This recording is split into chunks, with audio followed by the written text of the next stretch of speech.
So now I'm going to show you just how I make rice and peas. Stay tuned. I'm back to basics as I show you how I make and how to quickly use these two staples when combined to create a complete source of fuel for sustainable energy. Add into the pot brown rice. This is how I will measure the amount.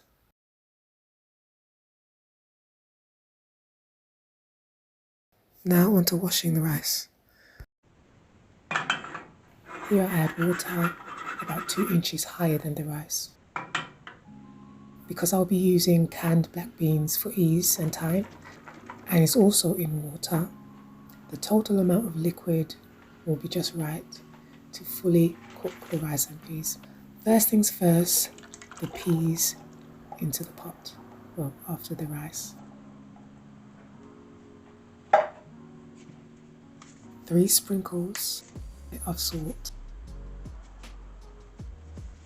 2 teaspoons of butter,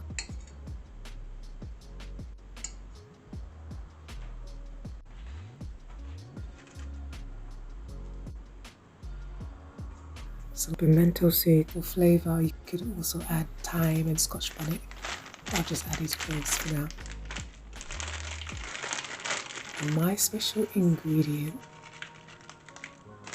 instead of canned cream, to avoid adding more liquid and having mushy rice, is desiccated coconut. I'll give it a stir, pop the cover on, and wait for the magic to happen. The fire is on medium. I let it cook for about 30 minutes before checking again.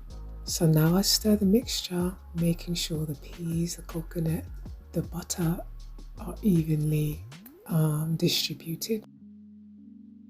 Think of your body as a construction site to build strength, though. It needs 9 special bricks called amino acids. These are essential. There are more.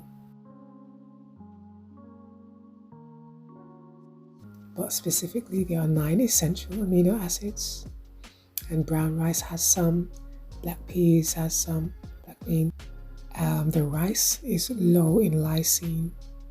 The peas lack methionine and cysteine. And when combined, it forms a complete protein.